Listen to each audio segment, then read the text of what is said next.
Yeah, thanks for joining us here today, guys, and thanks for having myself, David, and the rest of the team share this beautiful Saturday morning with you. Um, as David has touched on, I'll be talking about sharks and rays with a particular focus on Queensland and the Great Barrier Reef, and we'll touch into the fishing issues a bit later into it. But first, generally, we'll start with, I suppose, a general overview of sharks and rays in Australia. Just a very quick sort of skim over their biology and some of the threats they face. And then we'll briefly touch on, I suppose, who I am and how I got to work at the AMCS, because I'm sure you want to hear more about sharks and rays than what you do want to hear about me. And then we'll kind of do a little bit more of a deep dive into the sharks and rays in the Great Barrier Reef, some of the key species and the threats they face. Also, we'll touch on the issue of shark culling, which inevitably everyone asks about because it is such a polarizing issue. And then we'll also look into the good news, what AMCS actually has done for sharks over the years and what our Shark Champions campaign moving forward intends on doing for sharks and rays. So to start with, Australia is a shark and ray hotspot of the world. In our waters, we've got about 322 species, and this equates to about 1/4 of all the world's shark and ray species. So it's quite a lot in, I suppose, our little corner of the world. Of those 322 species, half of them aren't found anywhere else in the world. And this is what we refer to as an endemic species. So whenever you hear the word endemic, it means not pandemic, but endemic. Whenever you hear the word endemic, it means essentially it's only found in a particular spot. So as I said, of our 322 species or thereabouts, about half of them are endemic to Australia. So they're found nowhere else. And as you can see here on the slide, you've got about 39% of our shark species and about nearly 70% of our ray species. So in fact, most of our rays you can only find here. And this really brings home the issue that when it comes to their conservation, if we don't save them, if we don't look after them, no one can, because like we've just learned, they're nowhere else. When we have a quick look at their biology, so sharks and rays are known as elasmobranchs, and these are cartilaginous fish. So they don't have mineralized hard bones like we do. It's bones like in your nose and in your ears, that cartilage structure. Typically, sharks and rays are very slow to mature, give birth, and they live a long time. So generally speaking, if you kind of take an average of how all sharks and rays reproduce, you're looking at about 10 years before they become sexually mature. And even once they're mature, they'll give birth to maybe 4 to 6 pups every 2 to 3 years. Now, again, that's very much just an overall average. It exists on a spectrum. So if you look at one end of the spectrum, you've got, say, gummy sharks, which are fished out from Victorian waters. Gummy sharks are your smaller species, and smaller sharks and rays tend to breed a bit quicker. And gummy sharks will kind of mature at about 6 to 8 years old. They'll give birth to maybe 20 or 30 pups every year or so. On the other end of the spectrum, and typically of your larger sharks, they typically reproduce a lot slower and live a lot longer. You're looking at a dusky shark. So the dusky shark is like a typical looking shark, and it's also found in the Great Barrier Reef. And the dusky shark, females mature at about 18 years old or thereabouts, and they can be pregnant for up to 2 years.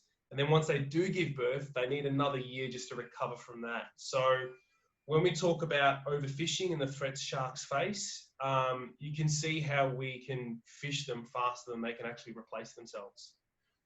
Generally, sharks in an environment are keystone species. Now, what that means is that sharks are typically at the top of a food chain and they keep everything more or less regulated and in balance. I'm sure most of you are aware of what a food pyramid looks like, or a food chain kind of looks like, with your apex predators at the top. And as you kind of work your way down, you got your herbivores, your invertebrates, and then your seagrasses and so forth. But what you might not be aware of is the term keystone, and this is used in science a lot. So this comes from the fact that, as you can see in the picture here, when you look at architecture in an arch, there's a keystone block in the middle. That keystone block, using the forces of physics, actually holds that arch in place. So when you remove that keystone, that whole arch falls apart. Another example of a keystone species I remember learning when I was at uni, when we did some field trips down towards Western Port Bay. I'm originally from Melbourne, by the way. is a sea star. So even on the intertidal zones, you know, you can have keystone species like sea stars, where if you remove them, entire ecosystems, even mini ecosystems around rock pools can be really affected. But when we look at oceans and we look at sharks, they're typically at the top. And in a nutshell, healthy oceans need sharks. It's pure and simple. I just touched on the threat. So this is from the IUCN, so the International Union for the Conservation of Nature. This is their red list. And what this is, it's basically the Earth's catalogue of living species and the threats that they face, or at least who's in danger.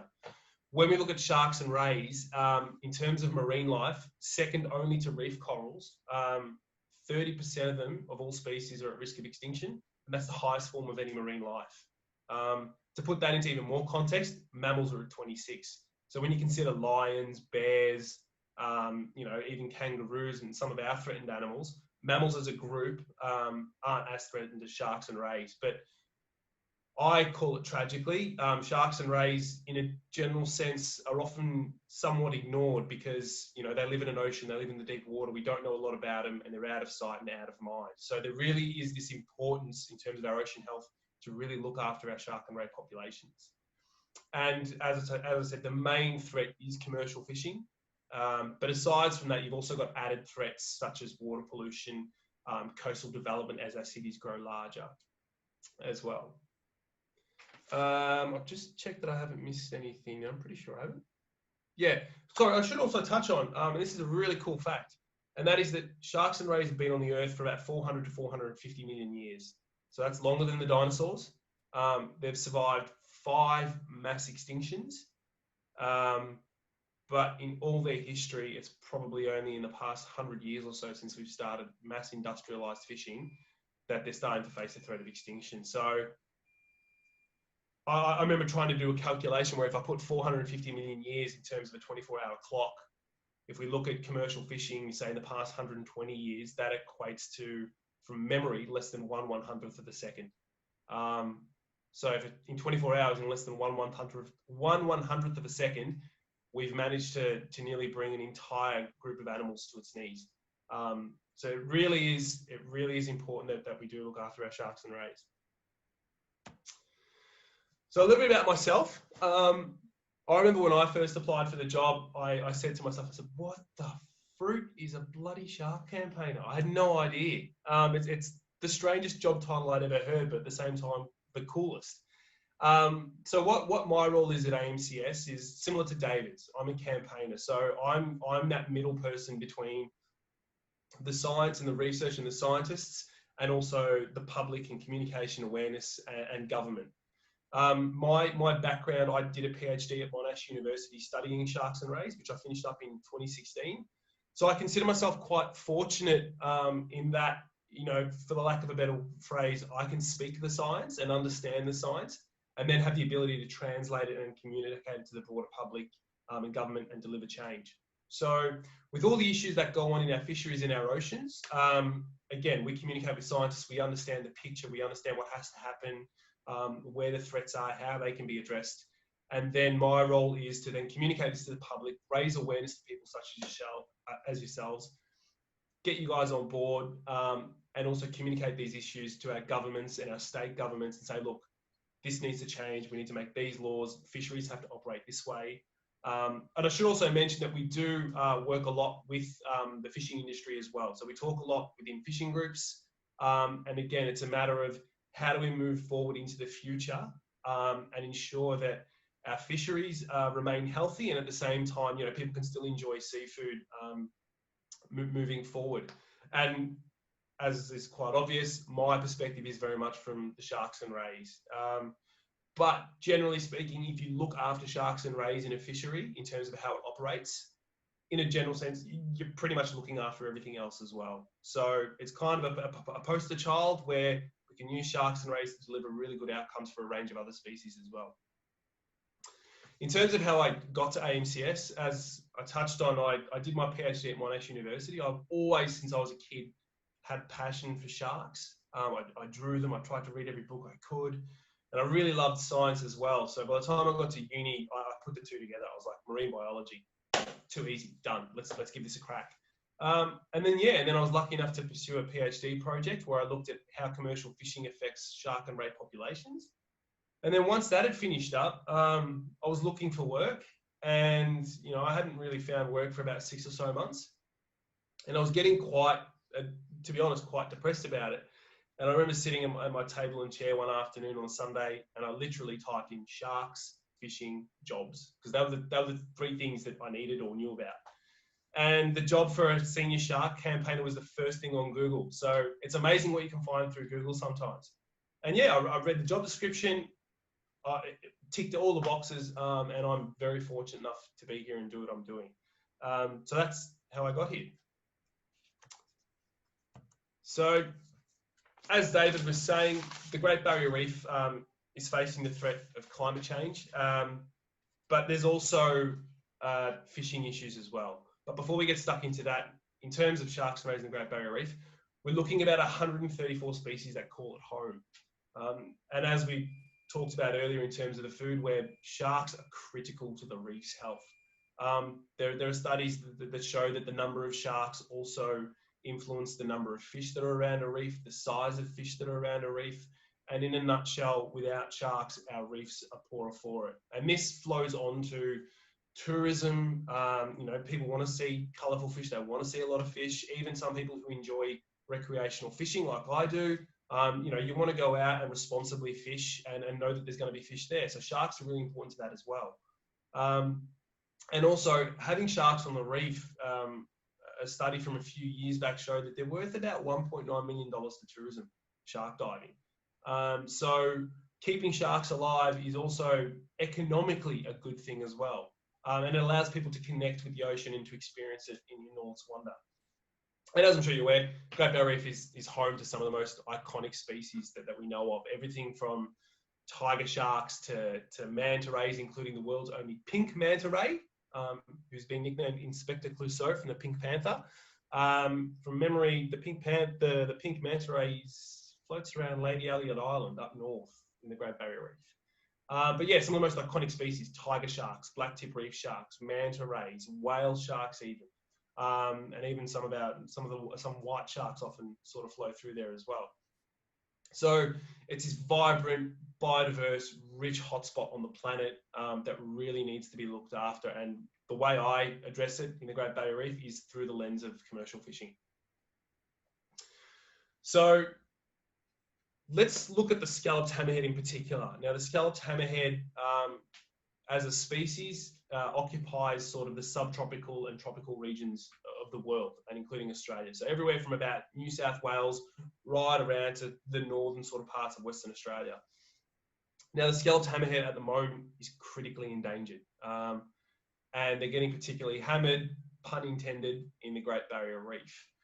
But before we go into that, let's just have a quick look at their biology and sort of fall in love with them first. So most people ask, why the hammer? It's still a bit of an unknown to science, but what we do know about the hammer is we suspect that it enables the shark to actually be really quick at turning. It can turn really sharp just because of the way it's designed. So it's kind of like it's hydrodynamic in the water. On top of that, it's able to, the way its eyes are positioned, it's able to kind of sense and see prey both above and below. So it really is this fine-tuned piece of equipment that enables a scalloped hammerhead to hunt better and be aware of its prey more acutely. In terms of its reproduction, again, long-lived, they take a while to reproduce. But mums, it's currently thought that mums from Australia will actually, once they've grown up, they'll swim offshore. And as they're pregnant, they'll be in Indonesia, in the Indonesian waters.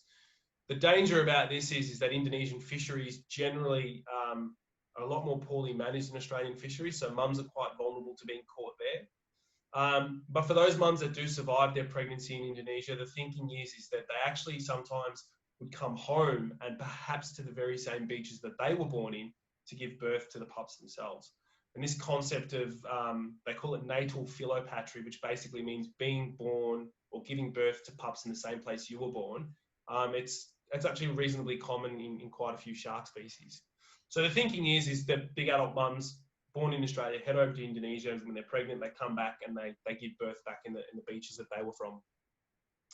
In Queensland waters in particular, the decline is estimated to be anywhere between about 60% and 80%.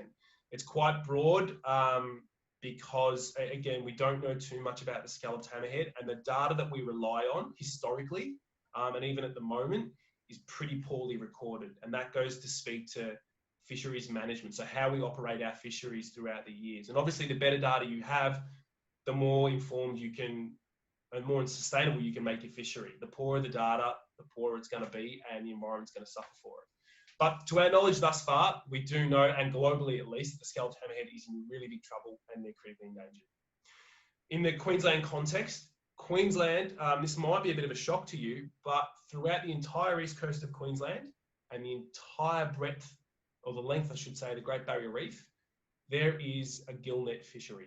So a gillnet is a fishing net, and it's called a gillnet because the idea is that a fish swims into it and it gets trapped around the gills, can't breathe, and therefore dies, and it's an easy catch. The problem with this, aside from just catching sharks and every other fish under the sun, is that it also traps turtles, dolphins, and dugongs. So environmentally, especially in the Great Barrier Reef, this is not an ideal way to fish.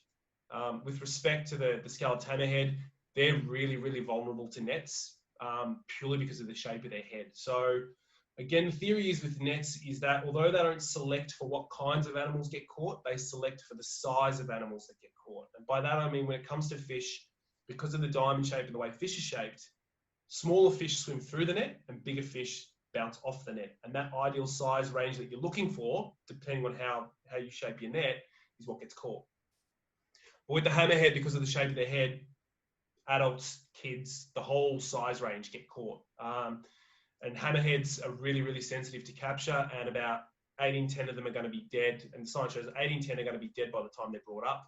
And even if they are released alive, the chances of survival are quite slim. And these nets can be up to 1.2 kilometres in length. So to give you an idea of how big that is, it's like lining up about 93 buses, putting 7 MCGs side by side. Or if you've had the luck of having visited the Eiffel Tower in France, imagine 4 of those, lengthwise, kind of stacked on top of each other. That's how big these nets are, and they're operating in the Great Barrier Reef. So wrap your head around that. It's a pretty dire situation. At AMCS, we're campaigning to improve the protection of the scalloped hammerhead, and also one of our objectives is to get these nets out of the reef for good. And our campaign's called Shark Champs, which I'll touch on later on, and I'll show you how you can add your name to that petition and stick with us, so down the road that when we do need to ramp up the pressure, we can.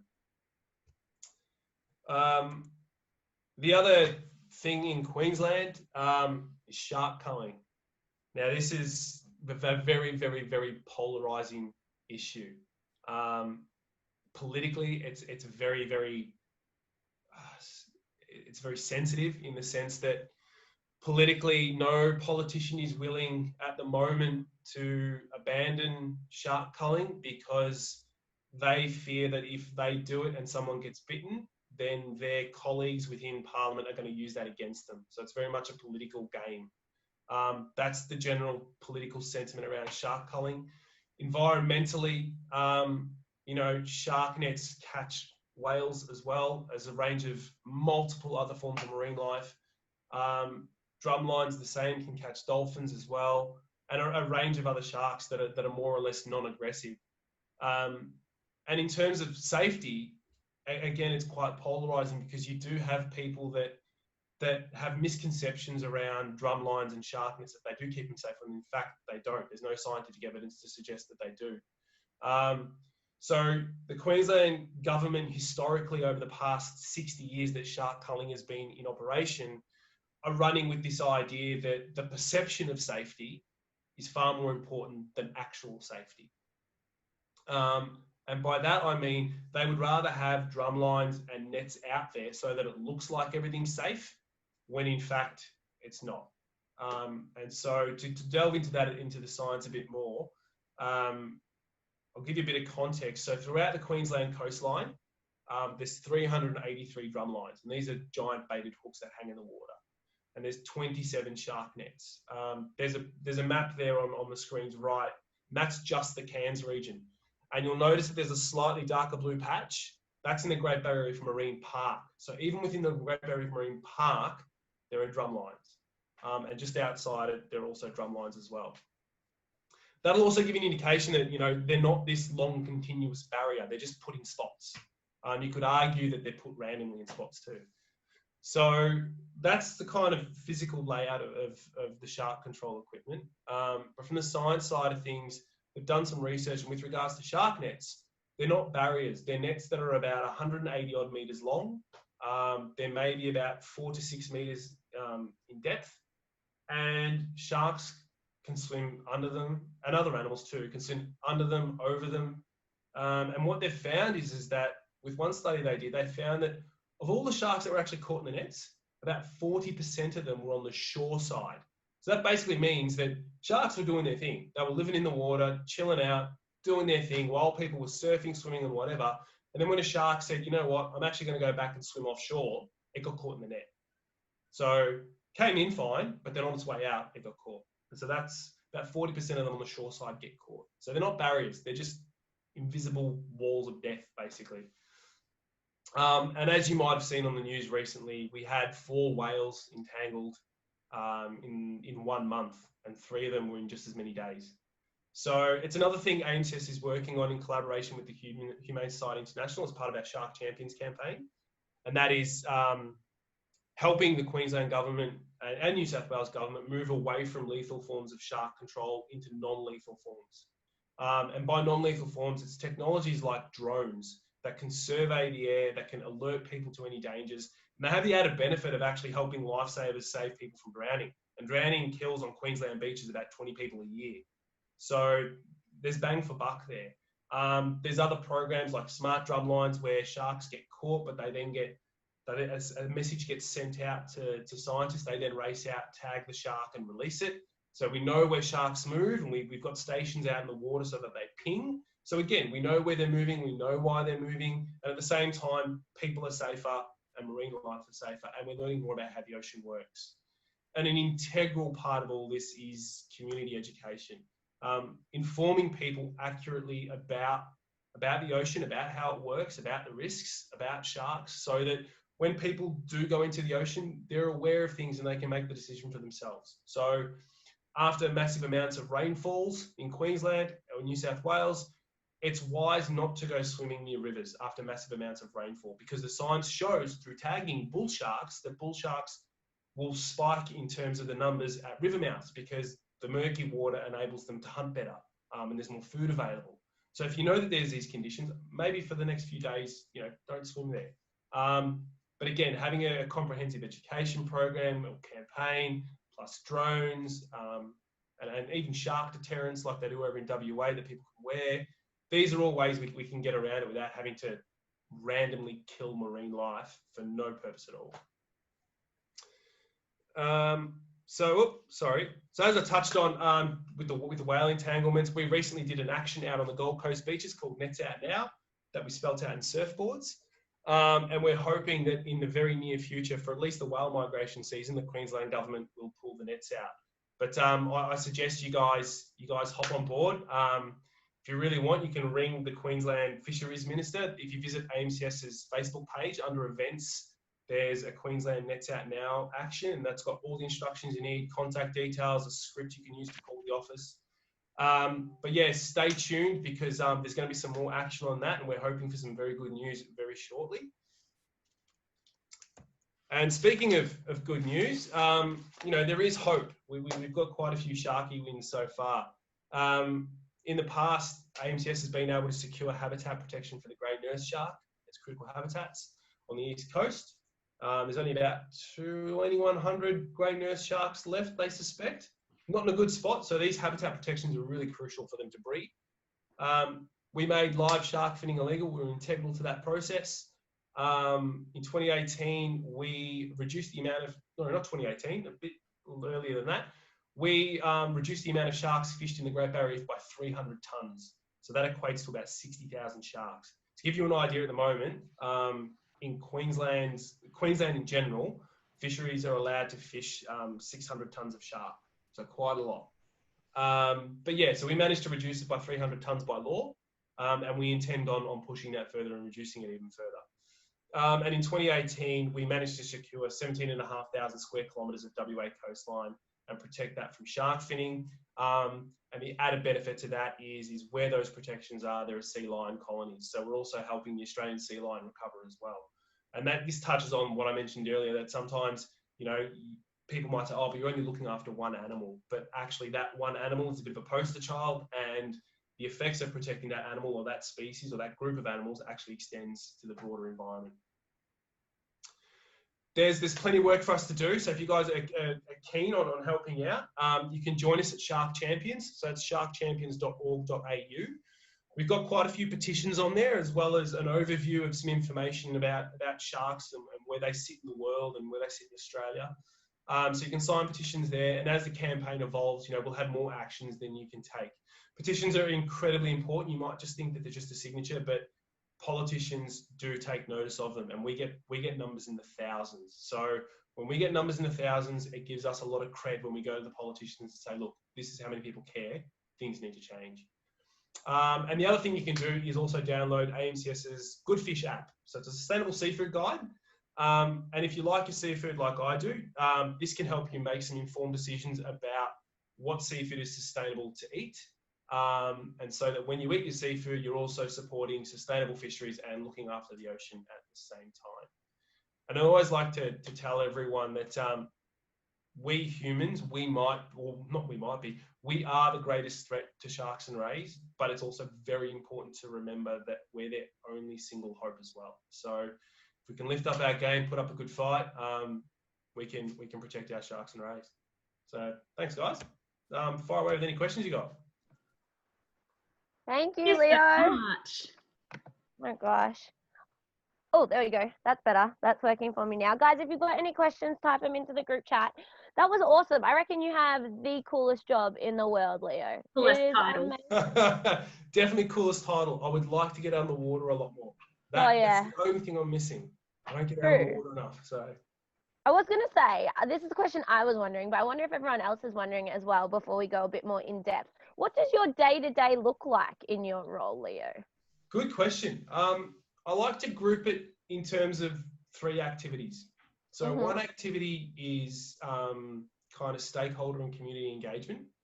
And that's very much, talking to fishers, talking to scientists on the phone, talking to researchers, talking to government, talking to members of the public such as yourselves.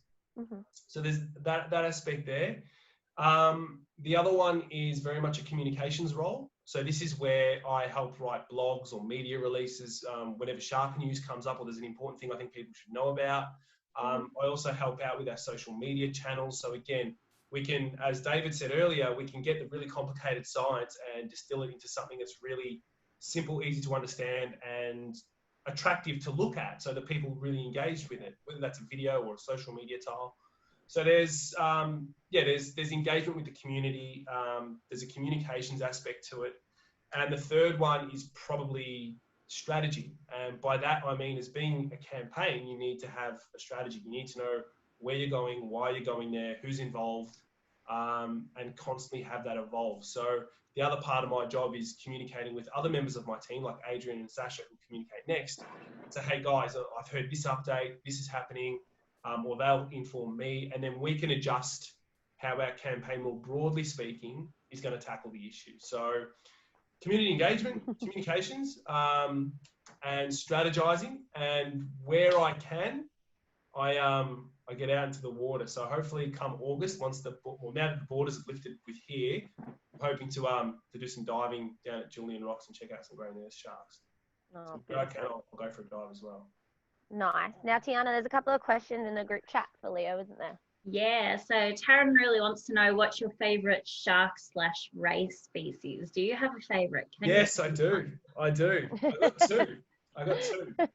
My favourite growing up, and it's equal favourite now, is the great white shark. I know it's pretty basic, pretty typical, but it is. I've had the very good fortune of diving with them in South Africa. And that was just absolutely mind-blowing. Like, they're a lot more gentler than what you think. This particular shark, she was 5 meters long. she bared her teeth once in the whole 45 minutes that we were underwater. So Wow. yeah, they're actually quite gentle when you're actually under the water with them. My other favourite, and this came from my PhD, is the southern fiddler ray. So this, you guys might have actually seen this in Mornington. It's quite common around the beaches of Vic. And the southern fiddler ray, I actually, as part of my research, looked at how stress affects pregnancy. So when they get caught in trawls, how does that affect their pups and when they're pregnant? And as part of that, I had to go diving, collect them, give them mini ultrasounds. And I kind of looked after the mums until they gave birth in the tanks. And throughout that whole experience, I just appreciated an animal on a whole new level. So they're my equal favourite as well. Beautiful. Nice. You kind of answered Caitlin's question, which is, do you ever go out and see them? But just to extend on that, how often do you get a chance to go out and see them? Is it a regular part of your job, or it's not? It's actually not a part of my job as much as I would love it to be. It's actually not technically a part of my job, but that's not to say that I'm not allowed to go out there and go experience things and use that for my work, because that's what I do, especially when I go on diving on the weekends. If I get a chance to do that, I'll take footage and say to the guys at work, hey guys, I've got this really awesome footage, we can use this for whatever reason. But one of the most recent ones was I actually had a chance to help out a researcher on Fraser Island in October last year. And that was, we went shark fishing. We actually had shark fishers do the fishing because it's quite a skilled job. And I went out and gave him a hand. And for me, that was an experience of, like I said earlier about engagement and stakeholders. I had a chance to speak to some shark fishers, speak to other researchers, get involved in the research as well. So it was kind of like networking and understanding, the environment in which I'm working in. And yeah, as part of the experience, we caught a hammerhead, a bronze whaler. We nearly got a tiger shark, but the line snapped about 10 meters from the shore.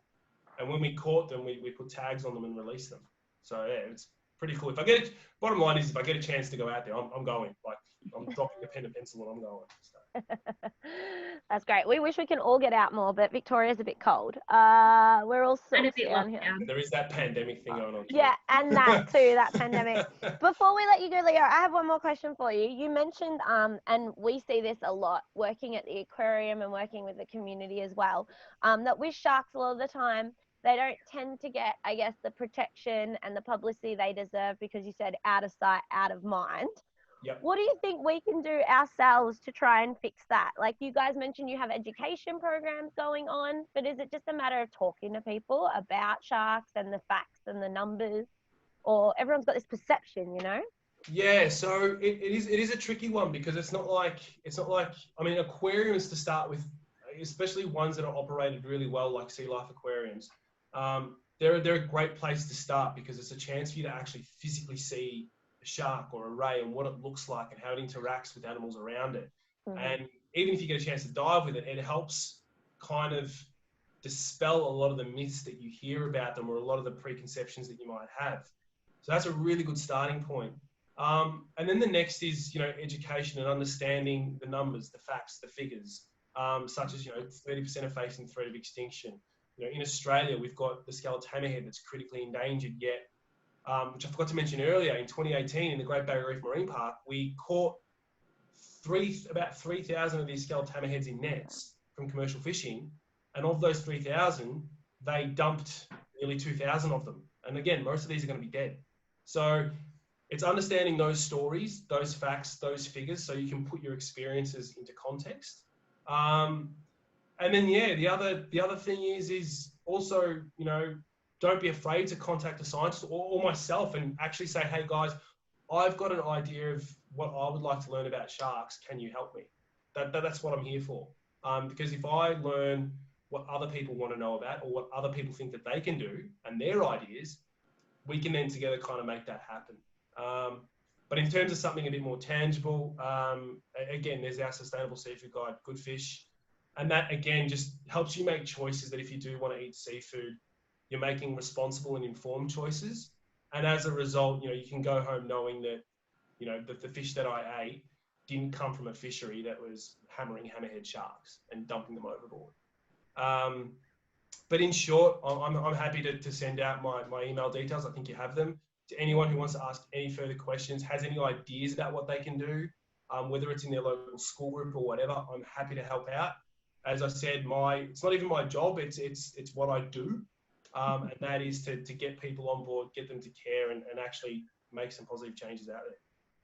That would be amazing, Leo. And you mentioned the sharkchampions.org as well. So I'll share that in the notes after this. I'll write it in the chat box now, actually. Yeah, perfect. And then I'll put that through and I'll send it through to everyone afterwards. But thank you so much. That was so good to just hear about what's going on and all the good stories as well, not just the sad ones and the ones that were, taking so long to fix.